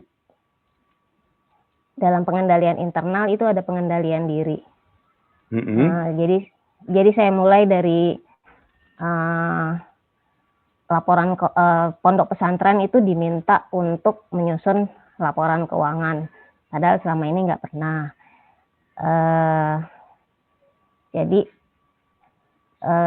karakteristiknya kalau dia menyusun laporan keuangan itu sangat banyak. Sementara yang mengerjakan salah satu kelemahannya yang mengerjakan laporan, yang mengerjakan kasnya, yang jadi bendaharanya yaitu gurunya juga, dan biasanya guru ustadznya itu atau ustadzahnya asalnya dari santrinya juga, alumninya juga. Kebanyakan seperti itu. Nah, karena belum banyak informasi mengenai pondok pesantren yang menyusun laporan keuangan yang berterima umum, terus para cendekiawan banyak yang sepakat bahwa ini laporan keuangan itu harus ada loh di pondok pesantren, karena ini menunjukkan akuntabilitas publik dan menunjukkan kewajiban bahwa pesantren telah melakukan kewajiban kepada Allah Subhanahu wa Ta'ala. Ini dari penelitiannya Basri dan teman-teman. Kemudian dari Basri juga bahwa ada contoh manajemen pesantren di nama pesantrennya Nusantara tidak menyajikan informasi keuangannya kepada publik. Jadi informasinya hanya khusus bagi pemberi sumbangan saja. Tapi di sini saya terus terang di sini yang paragraf ini belum dapat pendukungnya lagi untuk mencari hambatannya. Kemudian di paragraf berikutnya, di sini saya mengharapkan sebetulnya sudah ada tapi belum dituangkan di paragraf kedua, sehingga di paragraf ketiganya saya masuk ke pengendalian internal dalam organisasi dan pengendalian diri individu punya peran penting dalam pengelolaan keuangan yang akuntabel dan transparan. Ini ada penelitiannya Al-Zabi dan kawan-kawan. Kemudian saya kutip apa ya? Boleh saya ngomong dikit ya? Iya. Sebetulnya apa yang dipikir oleh Bu Siti, seperti kalau Mbak siapa tadi itu, saya lupa, yang Elisa ya, Mbak Elisa membuat apa namanya kerangka skemanya itu ya. Sebetulnya apa yang mau disampaikan oleh Bu Siti itu loh yang penting dulu lah. Baru nanti kalimatnya itu baru disusun. Kalau yang diomongkan itu pentingnya adalah pengendalian internal dan pengendalian diri. Lalu kalau itu sudah dilakukan, apa yang terjadi? Itu yang harus dipikir. Nah, nanti kalau memang itu yang difokuskan, maka sejak awal kita ngomong tentang pengendalian diri dan pengendalian individu, pengendalian intern dengan individu. Jadi yang alinea 1 dan 2 itu nanti kita pikirkan nanti aja. Tapi sejak awal kita harus ngomong tentang pengendalian intern dan pengendalian diri. Pentingnya seperti itu. Kalau itu dilakukan, apa yang terjadi? Bahwa itu di apa namanya? Contohnya adalah pondok pesantren, monggo aja. Kira-kira seperti itu. Maka saudara yang pertama kali harus disebutkan kelemahannya apa. Kalau tidak bicara tentang, kalau ini tidak ada, kelemahannya apa, gitu kan kita sampaikan. Maka apa yang saudara pikir, lalu bagaimana hasilnya. Kira-kira ini sudah dipikirkan atau belum, Bu Siti? Sudah, Pak. Tapi kalau memang saya akui juga kalau pesantren itu tadi hanya karena awalnya bukan pesantrennya. Apa yang pengendaliannya? Kalau itu dilakukan ini, apa yang terjadi menurut Ibu? Jadi kalau pengendalian internalnya, yang saya pikirkan nih, ada pengendalian internal yang tidak tertulis. Tapi sebetulnya dia punya pengendalian internal. Dari pengendalian internalnya itu ada etikanya ketika dia mencatat. Ketika dia mencatat, memilih, kalau di sini misalnya memilih metode akuntansinya, itu dia sudah menggunakan pengendalian diri. Jadi ada pengendalian dirinya, Pak, memilih metode, memilih cara pengukuran.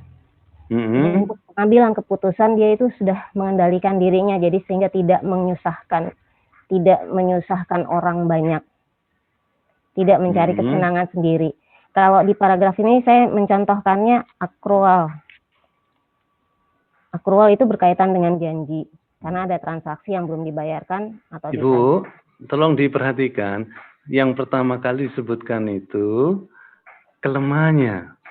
Karena apa? Ingat loh ya, bicara tentang pengendalian internal dan pengendalian diri. Kalau itu tidak dilakukan, apa yang terjadi? Contohnya adalah di pesantren, apa yang terjadi? Kalau itu dilakukan, maka yang saya tanyakan, apa yang dipikirkan oleh ibu, andaikan dua-dua ini telah dilakukan? Dia menjadi baik terusnya bagaimana? Ngomong di situ. Itulah yang disebutkan sebagai istilahnya Mbak Elisa tadi, digambarkan terlebih dahulu. Baru nanti kalimatnya menyusul. Jadi jangan menyusun kalimat yang seperti ini dulu, nanti malah nggak jadi. Tapi konsepnya dulu kan. Konsepnya didulukan, mau jadi apa, kalau sudah baru nanti seperti contohnya contoh-contoh adanya tadi itu diomongkan akrual segala macam itu nanti contohnya di mana tempatnya, kita cocoknya ngomong tentang hal itu, sehingga sebuah tulisan itu harus menceritakan mulai dari awal sampai akhir, harus runtut ceritanya seperti itu, Bu. Ya, Prof. Sudah terpikir belum oleh Bu Siti akan menjadi apa ini, Bu Siti Atika? Terpikirnya ya kalau ada pengendalian diri dan pengendalian internal, itu laporan keuangannya menjadi lebih bertanggung jawab, lebih akuntabel. Itu laporan keuangannya menjadi lebih akuntabel. Nah, sakjane loh ya, di dalam pesantren itu kelemahannya apa? Sehingga hal ini tidak terjadi. Kalau ini terjadi, sudah bisa menyebutkan itu tadi, kalau dua hal ini akan dilakukan, maka laporan keuangan bisa akuntabel, bisa transparan segala macam. Yang disebut transparan yang bagaimana, yang akuntabel bagaimana. Dengan kata lain, apa yang Ibu harapkan, apa yang Ibu lakukan supaya pengendalian internalnya ini dan pengendalian dirinya itu bisa berjalan. Sudah terpikir atau belum tentang hal itu? Belum. Ya, kalau menurut saya itu yang harus dipikirkan. Berikutnya, Bu. Kayaknya baru sampai ini memang udah.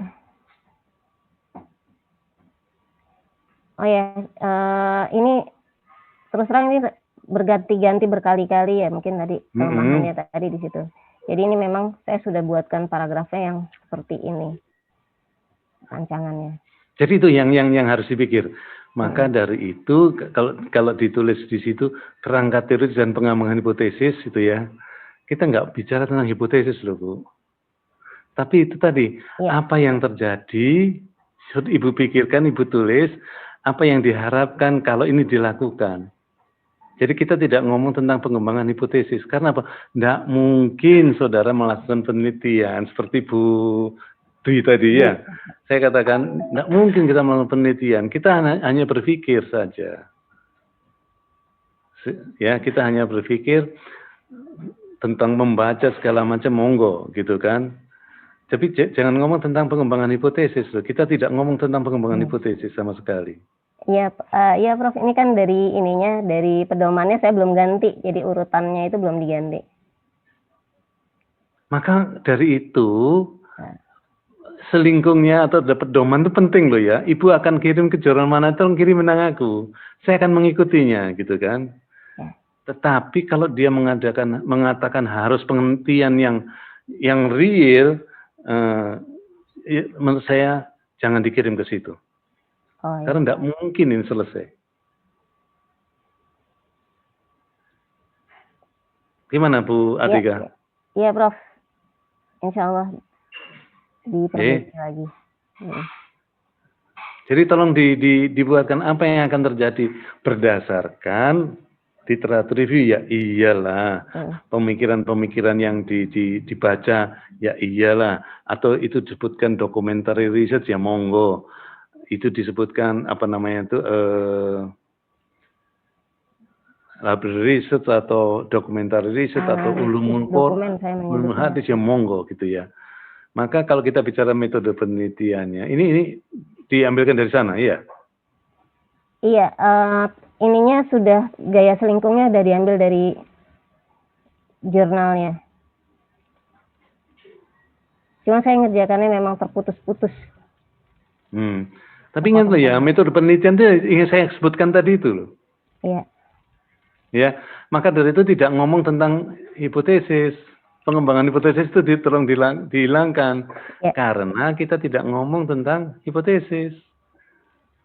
Tapi yang kita bisa lakukan adalah documentary research atau maka penelitian ini dilakukan dengan documentary research.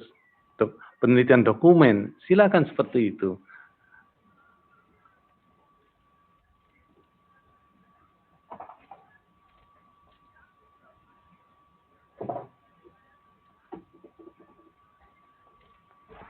Iya, Prof. Oke. Ya, terima kasih. Intinya loh Bu, tolong dilihat yang terjadi sebenarnya apa, lalu idenya kan kita ngomong idealnya. Ya, idealnya itulah yang berdasarkan library research, berdasarkan pemahaman yang ideal itu. Silakan, gitu kan. Tetapi kita harus melihat apa yang terjadi yang sebenarnya. Kalau ini bisa diterapkan, apa yang terjadi? Kira-kira ngono Bu Atika. Iya, Prof. Iya. Nanti kita perbaiki lagi. Oke. Terima kasih banyak, Prof. Iya. Ada yang lain, monggo Bu Atika. Jadi bukan seperti itu ya. Tolong dirubah caranya ya. Iya, intinya kalau bisa buatlah seperti Mbak Elisa tadi. Ya, apa yang dilakukan oleh Mbak Elisa itu bisa dicontoh. Itu loh yang digambarkan dulu. Apa namanya itu gambaran skema atau apa itu, itulah yang didulukan. Ya, setelah itu baru disebutkan apa yang akan kita sampaikan dan kira-kira seperti itu. Iya, Prof. Terima kasih. Iya. Monggo, siapa lagi yang akan menyampaikan? Saya, Prof. Iya, monggo Mbak Sarwenda. Iya, monggo. Bu Sarwenda nih. Terima kasih, Prof. Saya share screen nggih. Saya tinggal sebentar ya. Oh, nggih.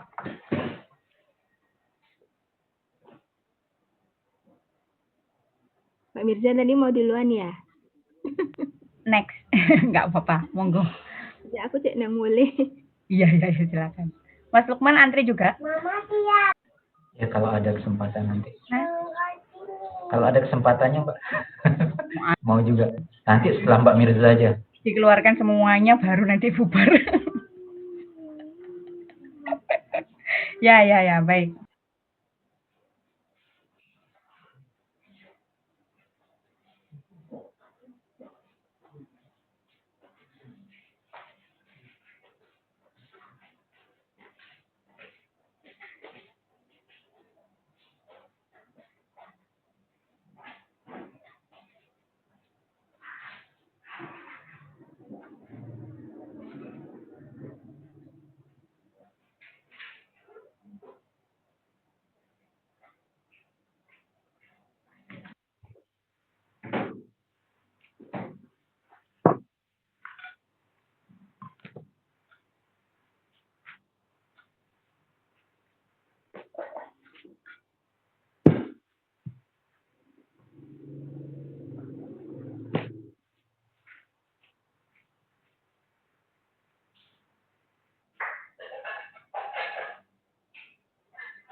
Oke, monggo. Nggih.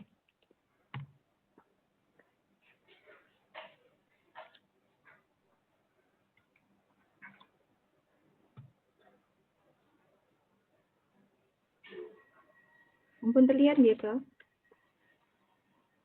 Belum muncul, nah ini baru. Ya, terima kasih waktunya. Mungkin ini jauh dari sempurna, cuman saya ingin untuk filsafat ini saya mengambil dari sisi gender, jadi perempuan dan karirnya sebagai akuntan pendidik, tapi dari perspektif Simeone de Beauvoir. Mungkin kalau saya salah, mohon koreksinya, Prof. Nah, kalau ini baru beberapa lembar, sebenarnya saya ada beberapa rujukan, cuman karena saya belum begitu yakin, jadi belum saya masukin semua. Jadi di tahun 2018 itu ada yang menarik dari statementnya Menteri Keuangan pada saat itu, kalau ketidaksetaraan gender itu dapat menekan potensi pertumbuhan sebuah negara karena separuh populasi dunia itu adalah perempuan. Nah, saat ini jumlah perempuan yang bekerja di sektor formal itu jauh lebih sedikit daripada pria. Nah, hal ini disebabkan karena sulitnya perempuan jauh lebih sedikit. Ya, temen dah. Jumlah perempuan lebih sedikit. Bukan, yang bekerja di sektor formal. Loh, cari ini nanggone akuntan pendidik. Nggih. Enggak, maksud saya dari statement itu kalau dikatakan bahwa di sektor formal itu perempuan yang bekerja kalau menurut saya loh Bu, kalau sudah bicara tentang akuntan pendidik, sejak awal kita ngomong akuntan pendidik. Maka dari itu kalau kesetaraan gender sing bener ae gitu ceritanya ya. Pemahaman saya di mana-mana kalau kita melihat jumlah perempuan jauh lebih besar. Iya, betul. Iya. Nah, maka dari itu pertama kali pemahaman saudara enggak pas itu ya. Nggih.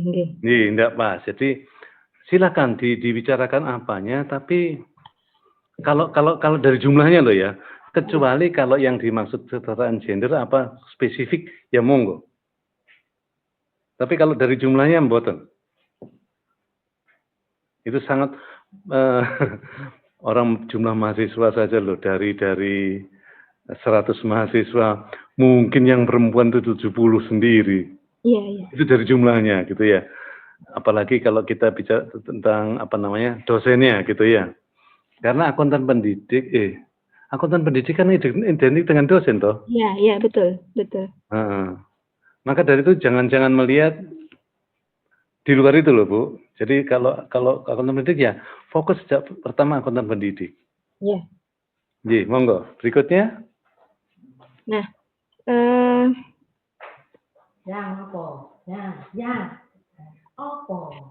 ini juga dari riset sebelumnya yang dilakukan Ariani. Rata-rata mahasiswa itu memilih jurusan akuntansi didorong oleh keinginan mereka untuk menjadi profesional di bidang akuntansi. Nah, ini membawa pada suatu konsekuensi bahwa masih terbuka lebar bagi setiap orang untuk memasuki profesi sebagai seorang akuntan. Sehingga profesi akuntan merupakan salah satu pilihan karir yang menjanjikan ini Octavia 2005. Nah, penelitian ini kalau menurut saya loh ya, kalau sudah bicara tentang akuntan pendidik ya akuntan pendidik saja. Karena akuntan berbeda lagi dengan akuntan pendidik. Iya kan? Akuntan macam-macam loh Bu yang disebut akuntan. Ada akuntan intern, ada akuntan sektor publik, ada akuntan syariah, ada akuntan pendidik gitu kan. Nah, yang Ibu bicara tentang apanya ini? Mau menjadi akuntan atau akuntan pendidik? Gini Prof, kalau saya dari beberapa referensi itu saya ingin ke depan itu awalnya mereka tertarik menjadi akuntan. Nah, pada pemilihan karir jangka panjang ternyata rata-rata itu memilih berkarir sebagai akuntan pendidik gitu, Prof. Makanya ini di alinea berikutnya kan disebutkan bahwa akuntan pendidik sebagai salah satu. Nah, ini terlalu panjang, Bu. Oh, iya. Itu terlalu panjang. Kalau menurut saya, itu tuh poin saja ngomong itu. Akuntan pendidik itu salah opo, bagusnya di mana kalau dikaitkan dengan masalah gender. Karena kita harus fokus di situ. Maka dari itu Mbak Elisa tadi itu membuat apa namanya template atau apa atau pedoman atau apa itu sangat bagus. Tolong semuanya buatlah seperti itu. Jadi kalau di sini akuntan yang pertama kali malah tidak ngomong tentang hanya pendapat Sri Mulyani. Yang kedua bicara tentang mahasiswa, gitu kan. Yang ketiga baru akuntan pendidik. Kesuwen. Jadi ngomonglah akuntan adalah akuntan pendidik yang akan lalu kenapa yang terjadi apa, yang berikutnya bagaimana, lalu menurut saudara kalau itu sakjane kesetaraan gender menurut siapa itu? Siapa tuh enggak saya enggak ingat apa tadi itu menurut siapa terus nah terus Simone de Beauvoir. Simone ya. Dia Simone itu ngomong apa sebetulnya? Jadi di alinea berikutnya enggak usah alinea berikutnya. Simone ngomong apa? Jadi Simone itu mengatakan bahwa ada pemikiran feminis yang dikatakan tidak lengkap. Jadi ada beberapa hambatan-hambatan yang mengakibatkan perempuan itu susah dalam berkarir gitu. Itu saya ngutipnya kayak gitu, Prof. Saya pemahaman saya. Boleh. Andaikan itu dikatakan, lalu menurut Ibu bagaimana mengatasinya? Kalau menurut saya ya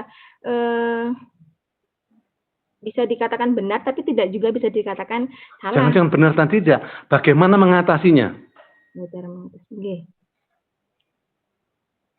Kalau itu mengatakan benar atau tidak, ya terserah aja. Bagi yang setuju akan mengatakan benar, yang tidak setuju akan.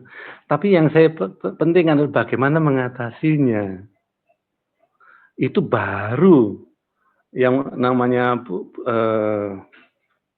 Bu Sarwenda itu akan berpikir. Dan nanti kalau selesai, sombong kan, ya kira-kira. Jadi jangan-jangan hanya mau tahu saja. Kalau seperti ini hanya mau tahu. Ya. Guyon gue apa? Kucingku ya ngerti. Oh iya guyon aja nesu ya. Jangan nesu itu. Ya, buatan berapa? Tapi mari kita kalau sudah tahu, sobat gitu loh. Apa yang akan kita lakukan? Sehingga kita menjadi berpikir dengan benar gitu ya. Jadi apa yang dibuat oleh Mbak Elisa tadi, idenya itu bagus sekali. Seperti itulah kira-kira tulisan DC, ortoreten DC, lalu kita mau menjadi apa? Kemudian jangan lupa, saudara mau kirim ke jurnal mana? Itu yang saya sampaikan, browsing itu kelihatannya nggak bekerja gitu ya. Habis waktu, setelah selesai nggak dapat apa-apa. Itu pernah zaman saya sekolah itu. Wis maca buku, satu buku lamanya nggak karuan satu seminggu, setelah selesai nggak ada relevansinya dengan yang saya baca. Dengan topik rumusan masalah saya. Padahal itu harus saya baca kalau membaca judulnya itu menarik gitu kan. Relevan gitu. Ternyata setelah saya baca, jangkrik karena nggak ada relevansinya. Seminggu terbuang waktunya gitu. Kira-kira seperti itu. Jadi kalau seperti ini Bu Sarwenda, menurut saya itu poin saja loh. Yeah. Ngomong akuntan pendidik yang terjadi di mana itu kan itu bagus atau tidak. Kalau dia salah, salahnya kenapa? Dalam konteks gendernya loh ya.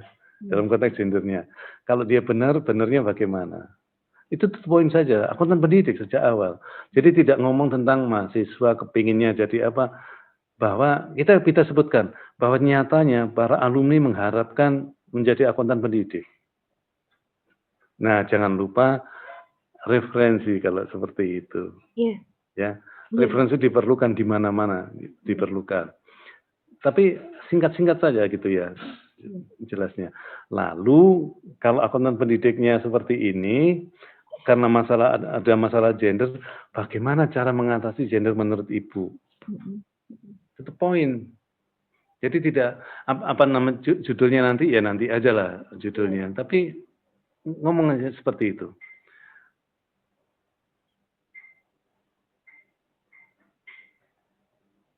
Oke, dikatakan berdasarkan temuan di atas, peneliti menganggap bahwa perempuan berfungsi sebagai akuntan pendidik meliputi, ya dengan bahasa saudara sendiri bisa bahwa akuntan itu tidak gak lanang gak wedon jariku ya. Yang penting dia profesional. Itu ceritanya.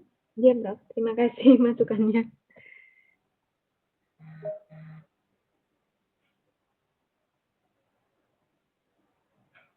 Tidak ada pengantar terhadap pemilihan.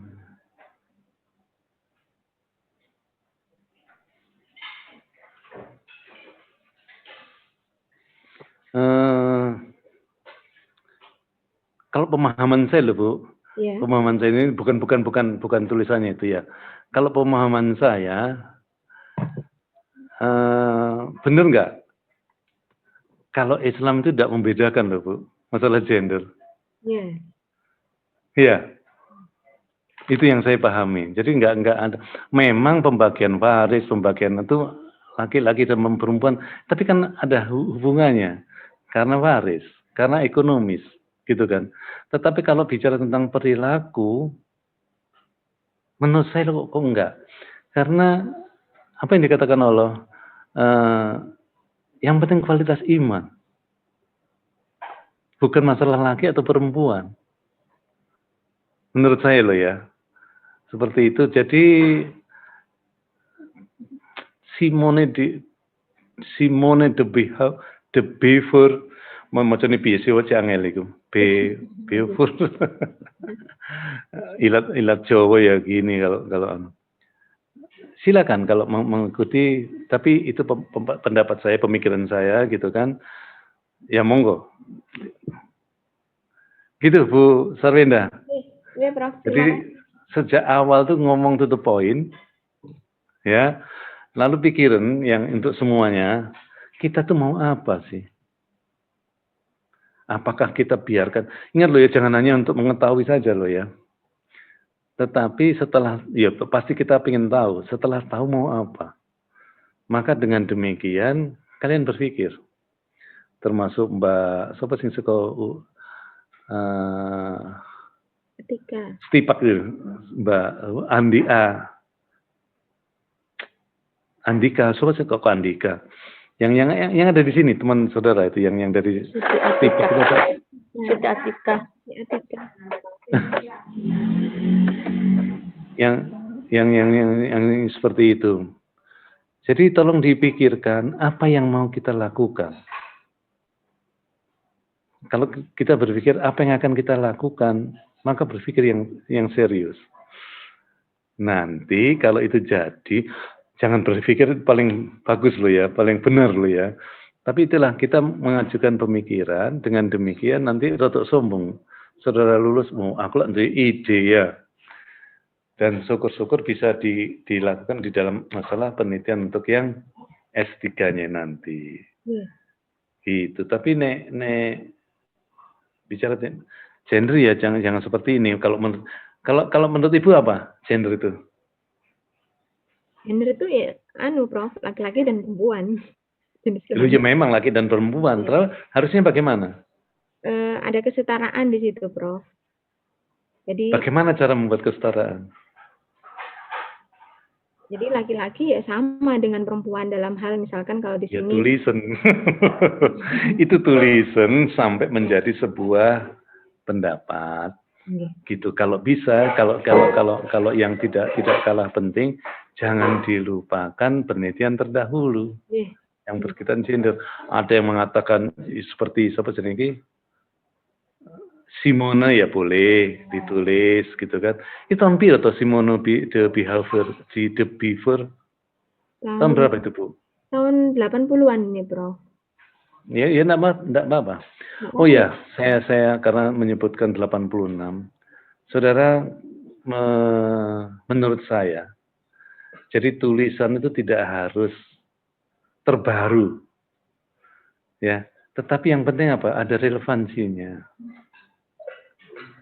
Ya kalau saya masih ingat dulu Pak Basuki, karena Pak Basuki mempelajari tentang kapan ABC sistem. Mengapa ABC sistem? Ternyata ABC sistem itu sudah dimulai tahun 38. Tetapi yang hebatnya apa? Pak Basuki menemukan tulisan itu, cuman namanya bukan ABC sistem. Tapi esensinya seperti yang tahun 38. Relevan apa tidak? Tahun 38. Enggak relevan. Ya kan, kalau lihat tahunnya. Tapi maknanya itu yang dicari. Nah, seperti ini silakan. Jadi Simona boleh dipakai gitu kan. Tapi Bu Sarwenda sendiri harus punya pendapat. Bagaimana caranya mengatasinya, cara menggunakannya atau bagaimana. Kira-kira seperti itu. Berikutnya apa Bu Sarwenda yang dituliskan di sini? Ini masih baru beberapa ini saja, Prof. Sebenarnya saya nggak yakin sih mau nulis tentang ini. Cuman kemarin saya baca beberapa referensi, membuat saya tertarik untuk mengambil ini karena memang di tempat saya atau di beberapa di tempat lain saya lihat info itu memang akuntan pendidik sebagian besar ya perempuan gitu, Prof. Jadi malah perempuan, iya. Nah, kalau saudara mengatakan perempuan harus dinaikkan, ya yang nyatanya sudah lebih banyak gitu kan. Itu namanya rasanya nggak pas tulisannya itu, pemikirannya itu ya. Ini mungkin terjadi kalau kita sekitar 40 tahun yang lalu itu betul. Memang masih banyak lakinya. Kenapa perempuan tidak ya? Saudara. Tapi sekarang loh kayak pedoe loh. Iya. Gitu ceritanya. Iya, Bro. Iya Bu, jadi tolong diperhatikan yang real. Ya, kalau menulis itu yang real, yang kita amati, ini nggak cocok ya, jangan diteruskan. Kira-kira seperti itu. Iya, monggo. Satu lagi. Iya, saya stop share ya, Prof. Terima kasih. Iya, monggo. Satu lagi nggih, Prof. Saya boleh. Iya, monggo. Baru bermaksud sharing ide ini, Prof, daripada Mbak Mirza, ya, silakan.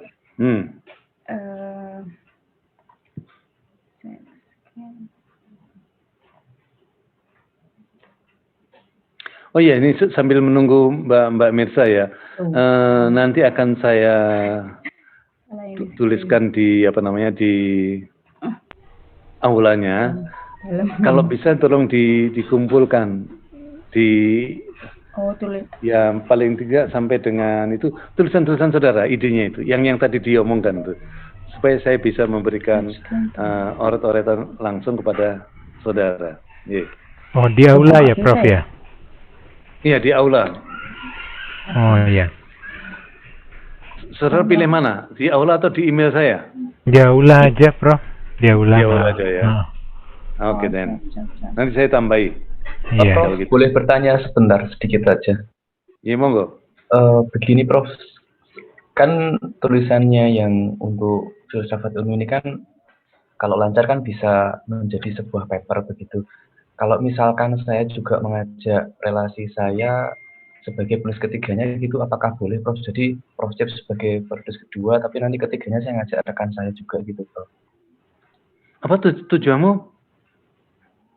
Kan tulisan ini kan nanti kalau lancar kan bisa submit dan publis gitu ya, Prof ya. Nah, Prof Cep berpesan kalau bisa kan namanya dijadikan sebagai penulis kedua. Terus kalau misalkan saya mengajak rekanan saya juga yang kebetulan teman baik begitu, Prof. Apakah boleh sebagai penulis ketiganya juga begitu, Prof? Jadi ada 3 kalau penulis tiganya saya enggak keberatan gitu kan. Kenapa? Kenapa saudara mengajak teman itu? Oh, beliau butuh untuk ini sih, Prof, laporan PKD. Oh, gitu ceritanya. Kalau untuk itu ya saya tidak keberatan gitu kan. Tapi kalau idenya, kecuali kalau idenya itu memang berdua. Iya, Silahkan. betul. Tapi kalau idenya itu ada ide sendiri, dia cuman nunut tok aja ya monggo gitu kan. Saya izin dulu Silakan, sama tidak masalah bagi saya. Matur suwun Prof. Sip, nggih. Iya, sami-sami. Oke, Mbak Mersa, monggo.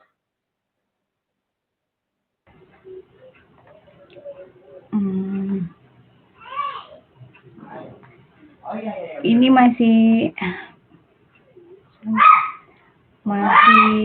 menindaklanjuti ide awal saya ini Prof, cuman saya perbaiki mungkin saya banyak penyesuaian topiknya akan tentang akuntansi sebagai perilaku muhasabah dan tabayun terhadap yang terjadi sekarang pada perilaku love of money. Mbak, kalau enggak keberatan tolong di slideshow aja. Oh, di slideshow nggih, Prof. Siap. Nah, oke, Dan. Tujuan jurnal terbitnya di JAS, Prof, di Jurnal Ekonomi Syariah Teori dan Terapan miliknya Ekonomi Syariah FEB. Okay. Jadi kerangka berpikirnya, jadi saya akan membahas tentang bagaimana perilaku love of money itu yang terjadi pada profesi akuntan, di mana profesi auditor itu seperti apa. Ini ada beberapa koleksi penelitian terdahulu yang sudah membahas tentang perilaku love of money ini pada dua profesi ini, Prof, gitu. Jadi nanti mungkin akan yang terjadi seperti apa gitu saya bahas di depan. Nah, setelah itu maksud saya ini, Prof, mau saya bawa ke kembali lagi harusnya ke esensi awalnya, bahwa kalau akuntansi itu harusnya perilaku, kalau di akuntansinya yang dipahami atau yang diterapkan adalah sebagai tindakan akuntansinya itu adalah sebagai wujud dari muhasabah gitu. Jadi nggak hanya sekedar materialitas uang gitu sih, Prof. Nah, kalau yang di auditornya nanti fokus berikutnya adalah pada perilaku tabayun, yaitu mengklarifikasi gitu. Kalau yang muhasabah tadi kan mengukur dan menghitung sesuai dengan real transaksinya gitu. Jadi nggak hanya benar-benar terpengaruh love of money-nya itu tadi. Sebenarnya di dasarnya itu sih, Prof, gitu. Jadi dari beberapa, kalau misalnya tadi saya menangkapnya ini, Prof, kalau misalnya memang tidak memungkinkan untuk dilakukan studi kualitatif sebenarnya, berarti kan mungkin yang paling ringan adalah literature review. Berarti saya mencari ini tadi, kebetulan saya mungkin akan membahas fenomena apa sih yang terjadi di etika akuntan, atau salah satu aja mungkin akuntan saja atau auditor saja. Nah, setelah itu saya kembalikan kepada sebenarnya akuntansi menurut misalnya saya pakai yang muhasabah itu misalnya berdasarkan Al-Ghazali harusnya seperti apa, baru nanti pendapat saya. Maka di dalam praktiknya kita hendaknya kayak gini. Itu boleh nggak, Prof? Oke. Jadi seperti yang lainnya tuh, Mbak, yang saya sampaikan tadi. Siap. Sebetulnya ada apa? Ada problem apa dengan akuntansinya? Oh, etika, itu yang sudah harus. Etika profesinya nggak, Prof, berarti? Ya terserah. Kalau etika profesi ya sudah harus ngomong tentang etika profesi semua. Tapi kalau bicara tentang logikanya akuntan dan auditor sebetulnya yang sudah sebutkan. Ya akuntan dan auditor itu aja yang bagaimana apa yang terjadi, apa yang itu ngomong di awalnya. Lalu bagaimana yang sebaiknya menurut saudara? Oke. Berarti sebenarnya ini fokus saya sih akan membahas tentang ininya, Prof. Perilaku pada akuntannya yang cenderung love of money itu. Jadi materialistisnya tadi, mungkin yang di kenyataannya itu tadi banyak penelitian bahwa menonjolkan survei atau penelitian terdahulu itu memberitahukan bahwa beberapa hasilnya perilaku akuntan itu kan berarti akuntansi perilakunya. Akuntansi perilaku banyak orang yang love of money. Lalu sebaiknya bagaimana seharusnya menurut saudara? Sebelum ke situ saya bawa ke Kesuwen. Oh, nggak Ini usah ya, nggak Bro. perlu. Oh, siap. Berarti langsung Langsung to the sebaiknya. point. Oh, ngaten. Jadi setelah kalau kamu membahas itu, ya tentang Nggih. orang masih dengan love of money, Nggih. yang seharusnya bagaimana, Nggih. sebaiknya bagaimana, itulah yang maka tulis bacalah orang-orang yang pemikirannya tidak seperti itu. Ya, jadi Andai kan langsung yang ada seperti itu, kamu harus ngomong itu loh pemikiran yang keliru. siap. Menurut kamu keliru, Iya. gitu kan? Ya. Menurut kamu keliru. Yang benar yang bagaimana? Kamu sebutkan. Ya. Maka seharusnya ini yang dilakukan. Ini. Oh, ngaten nggih. Jadi kayak semacam ngeritisi ngaten nggih, Prof. Jadi apa yang terjadi menurut saya harusnya seperti ini, gitu nggih, Prof. Siap. Ya, exactly. Itulah menulis itu seperti itu, seperti ini. Jadi bukan asal, kalau seperti ini kan menjadi asal menulis. Siap. Saudara mengikuti apa namanya? Ya, enaknya nulis ya. Padahal sebetulnya menulis itu adalah pemikiran, saudara. Ya, Prof. Jadi apa yang harus dilakukan? Nah, karena ini berbeda gitu ya. Tolong dipelajari ayat-ayat Al-Quran yang mengatakan sedekah kalian, ya, sedekah atau bersedekah atau segala macam, atau belanjakanlah di jalan Allah. Ya, tolong dipelajari itu. Ya, karena saya sendiri besok juga ngomong hal itu. Siap, Prof. Di mana, Prof? Saya boleh ikut nggak, Prof? Boleh nanti. Tolong Mbak Mirsa, apa namanya gue? Email addressmu ya, apa email address? Siap.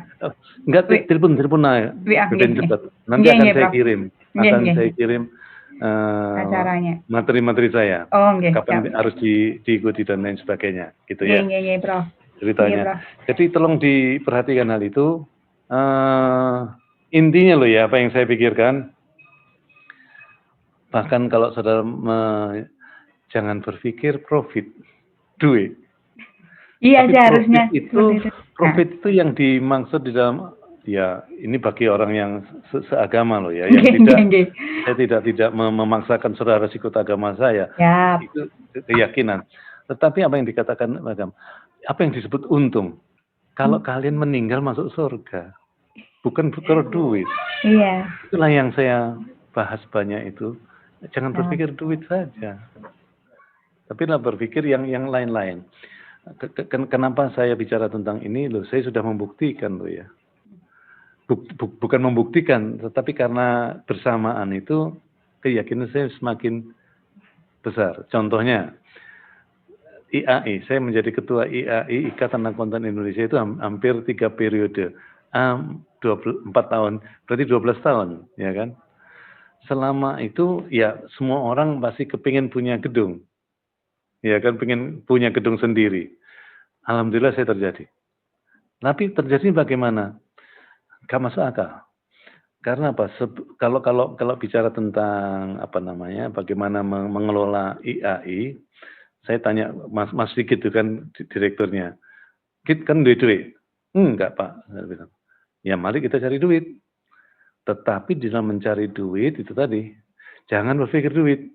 Pak Cip lu ono saya suruh nyari duit tapi nggak boleh berpikir duit. Ya, intinya gini loh Mas, yang saya maksudkan, berbuatlah kalian supaya bermanfaat.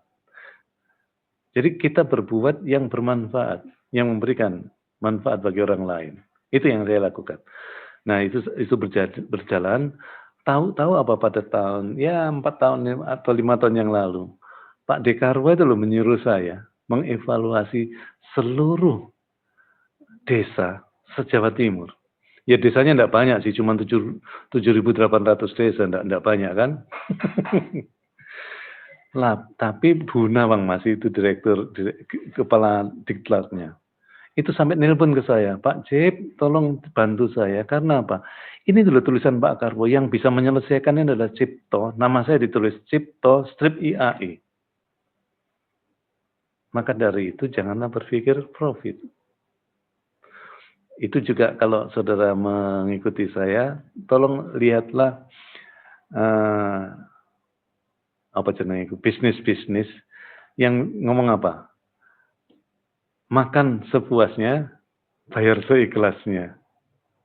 Nyatanya bisa itu mereka. Bahkan yang pedagang kopi kok Steven itu ya, Pak Steven itu apa yang terjadi? Dia punya 9 cabang dengan cara seperti itu. Gak masuk akal kan? Maka dari itu saya sependapat, jangan berpikir duit. Ya. Ini saudara-saudara sekalian kebetulan ini yang sependapat dengan saya. Tapi saudara tidak sependapat dengan saya atau berpikir yang lain, ya monggo, itu cara berpikir aja kok. Gitu ceritanya. Kalau karena ini adalah ke surga menurut kepercayaan saya. Maka kalau kamu mati on dhisik, SMS nang aku. Ya. Kok nang surga poga. Nah, itu akan saya percaya gitu kan. Tapi kalau enggak itu kan keyakinan. Masalah keyakinan belum terbukti. Ini keyakinan saya. Oke. Siap. Ya Mbak Mirza ya, tolong di WA saya ya. Ya. Prof. Baik, Ibu sekalian, saudara-saudara, jadi kalau minggu depan tolong diberikan ke saya, akan saya bahas idenya, paling tidak loh ya, idenya itu tentang apa, tulisan kalau bisa penelitian dahulu ya, kenapa dia setuju, kenapa dia tidak setuju, lalu tulisan kenapa ini penting, menurut saudara. Lalu, itu kan sebetulnya rumusan masalah kan, lalu bagaimana mengatasi hal itu. Kalau mengatasi hal itu, saudara akan menjadi berpikir. Gitu kan, bagaimana mengatasi. Dan itulah kunci tulisan-tulisan saudara.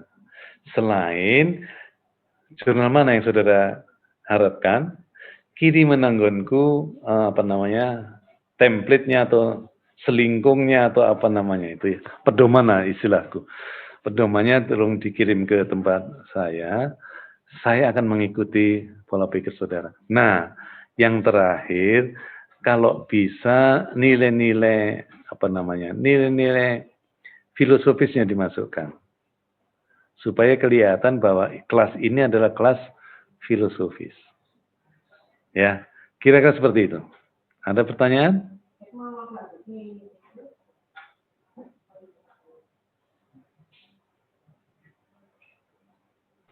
Ya wis, kalau dia ada pertanyaan sampai dengan minggu depan lagi, tolong dikerjakan di rumah sambil nanti akan saya siapkan kiriman apa yang terjadi hari ini, kiriman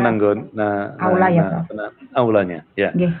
Terima kasih. Wassalamualaikum warahmatullahi wabarakatuh. Terima kasih, Prof. Waalaikumsalam. Terima kasih, Prof. Warahmatullahi wabarakatuh. Prof. Matur nuwun.